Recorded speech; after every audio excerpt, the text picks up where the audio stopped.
In 2004, farmers erected white crosses along the N1 freeway in the Limpopo province outside the town of Petersburg to raise awareness for farm workers. SANRAL and the Road Authority, however, objected to this, so that the crosses had to be moved further up the ridge. 300 members of the community met on 16 June 2004, and the first crosses were planted on the farm of the then owner, Mr. Stefan van der Walt. The initial organizers were Dr. Niels Roelofse, a criminologist, and his wife, Rina. The annually growing monument is a community project and is kept up to date and maintained annually with private donations. Lita Krasverie, who lost her appearance in a farm attack at Gravelot on April 16, 2000, managed the proceedings from 2009 until her death in 2023.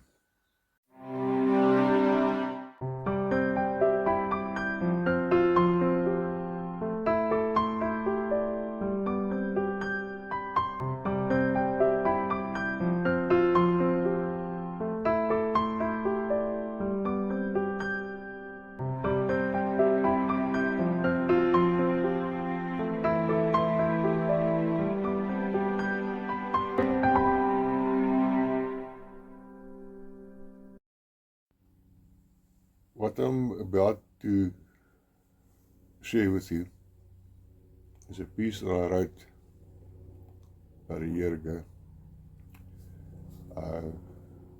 A select few did get a copy of this, including photographs of the Witkrans monument. As I started preparing it, I realized that when I was deeply emotional when I wrote this piece, it still gets to me. It's still a very deep piece, and stuff that I mentioned here, facts, takes me back far away. So if I struggle, apologies for that. It's not an easy piece to write in the beginning. It's not an easy piece to recite to you on this video today. Thank you so much for understanding. There's both an easy and a hard way to talk about farm murders. You can reason like Julius Malema and say that farmers are not necessary. What you need, you can buy in the shops. Who in his right mind have not stood in a shop and realized that most of the produce on the shelves originate from a farm?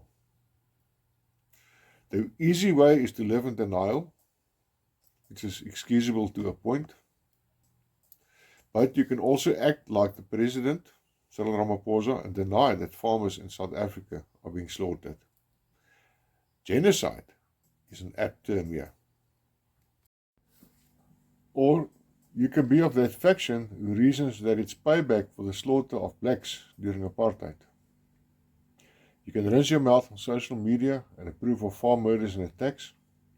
See, it's easy to stir the muck in the pot inside people from the protective safety of your living room, car or office. Keyboard warriors. Pluckiest of the idiots out there who, with their influence or stupidity, incite their companions in such a manner that the latter fail to grasp that it's a mere psychological brain rinsing of their rationality. That same faction is of opinion that farm murders and attacks are race-driven, which is not really the case. A lot need to be considered for a full understanding. Then there's that line in between. We act like a father on the touchline of the sports pitch, shouting at his kid to do this, do that, which is not making any difference or on the outcome of the battle. You can type out, "This must stop," or "Enough is enough," or "Why is government not doing anything?" on social media. Let me be brutal. Government won't do anything. They carry on with what they're appointed to do and not what they voted in for at the polls. See, in reality, it's not yours or my vote who appoints or elects a ruling party. Way up there is an organization which is controlling everything like puppeteers. Every now and then you get a snippet of good news or some slack in the bounds they have around society. Government suddenly, like Deputy President Paul Mashatile recently admits that farm murders and attacks is a phenomenon which needs attention and vows to act. The greater population is happy and we move on. And I wish I had a way of emphasizing this point even stronger. There are those in the know who sits patiently knowing nothing will happen. Or you can reason from the heart of a Boer in a matter where one cannot help but think with teary eyes about the cases listed on the internet which get little airtime on social media and fade into the dust of time. Murders and attacks where not an inch of progress was shown in those investigations because they know time will forget about that day and a docket will eventually become a cold case. And this stretches the abyss between crime and justice due after bigger and bigger. At the same time, the gap between those who produce and those who eat remains dormant.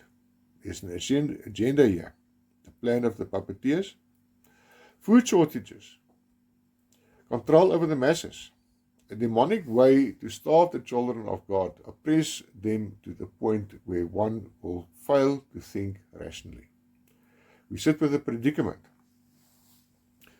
A farm murder or attack occurs, but after the numbness wears off, it's forgotten. Laden with emotion, we heap dirt on a grave and walk away. For some, it's easy. For others, it becomes a never-ending struggle against the pain, the void of those who passed and then the bitterness and memories. Who will I share the precious things with? Where are you, my brother, when I need advice? I'm not just speculating here, assuming things to try and stir your feelings. I know these people. I felt the raw, bitter sobs of sorrow and grief against my chest. I still feel the tears drenching my khaki shirt. And when in reminiscence of those experiences, I cry as well.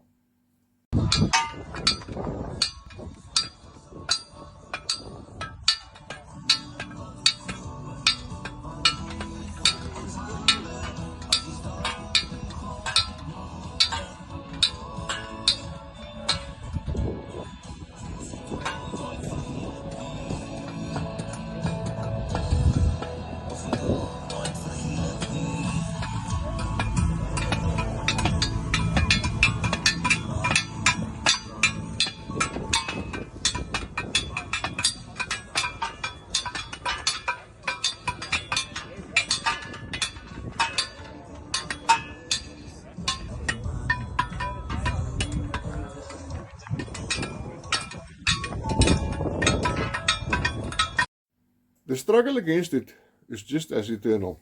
I wish I could suggest any action. Do this or do that. Rising in solidarity, we might be desperate with the law. We might light a fuse to a war for which we lack sufficient preparation to favor the outcome. You see, the onslaught against us is based on the color of our skin and directly proportionate to that, our religion. It's an almost natural deduction of the enemy that because of your heritage, you are a Protestant Christian. Farm murders and attacks are almost a science. It's an industry. Rewarding for those planning it. Farm murders and attacks are not crimes of opportunity. There's a planning involved, months ahead of the actual attack. The research is immense. Information gathered under your nose. Your routine. Strengths, valuable entities, items of value such as firearms, cash, jewelry, and whatever can be taken.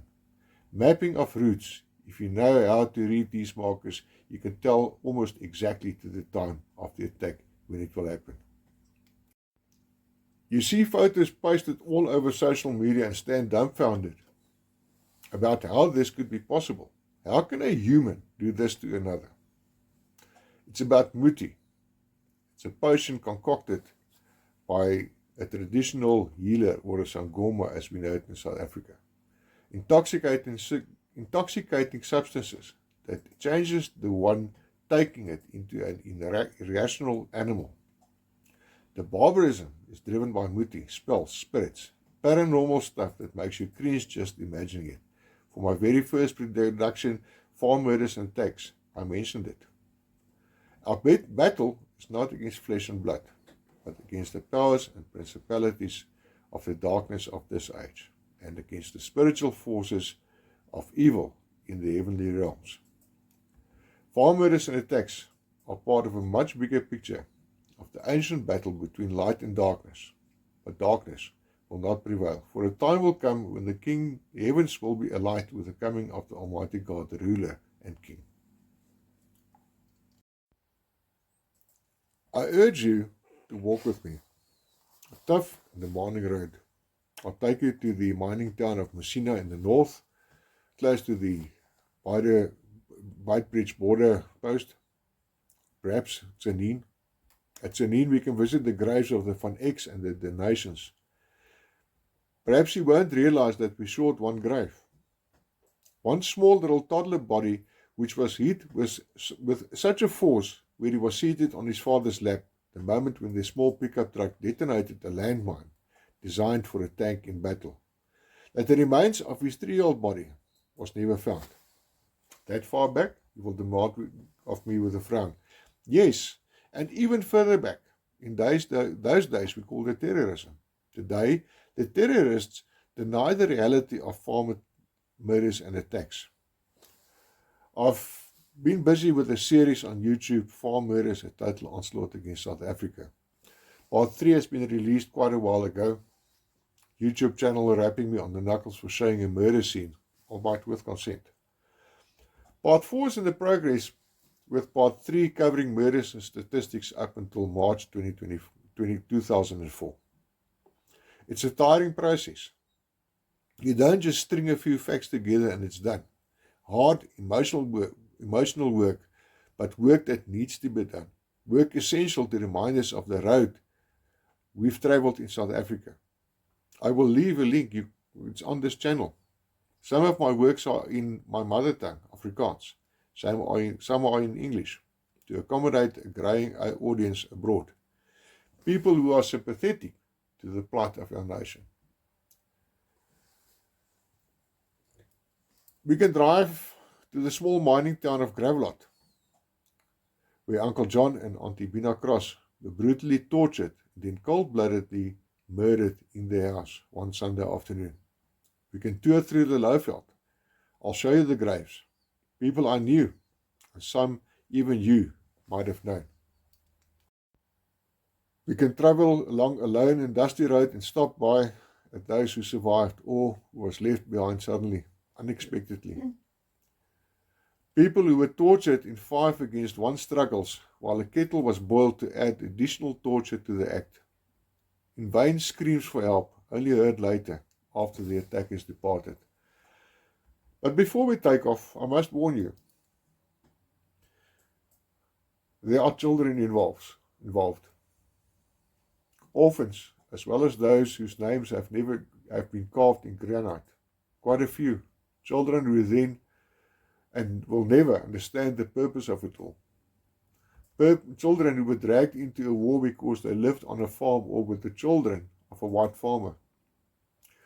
Children who walked around barefooted with children of farm workers, oblivious to the threat against both their existence, in many cases. The shovel deflects off a rock with a clank before biting into the roots of lush African grass. Again and again. My eyes lift up and I see the name on the white metal cross. One of many at the Bidkrys Monument in the heart of the Bushveld. Karen Turner. She was murdered on a farm September 16th, 2019. She was only 31. My eyes sweep over the sea of white crosses on the rocky, grassy ridges of the Eysterberg Mountains. The tears flow freely and with abundance. I compose myself and recognize other names. You get to know each one, the circumstance, the horror, the pain. There are many. Some you will not know or recognize in a long while, but perhaps one day. On my patio, I need to quickly compile the video for July and then upload to YouTube. My phone ding in my hand. It was a message from a friend. That afternoon, Uncle Theo Becker was murdered on his farm, close to Grootvlei in the Heidelberg area. I shoot a quick additional clip, add and upload. Only later I learned his wife was badly hurted and admitted. Uncle Theo's throat was slit. I started doing videos on farm murders and attacks in June 2023.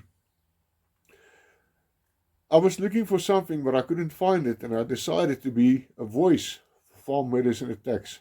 Not for me, but for those who passed on unexpectedly, for my nation, my people. I became involved. I'm no keyboard warrior, yet I'm not sitting idly either. I wish I could tell you things would change. Perhaps it would, perhaps not. October 2025, we're planting crosses again, more crosses. There's close on 3,000, maybe a bit more, crosses on that heartfelt monument in the Bushveld. I thank you for listening to this. Please share it as much as possible, as much as you want. Thank you so much.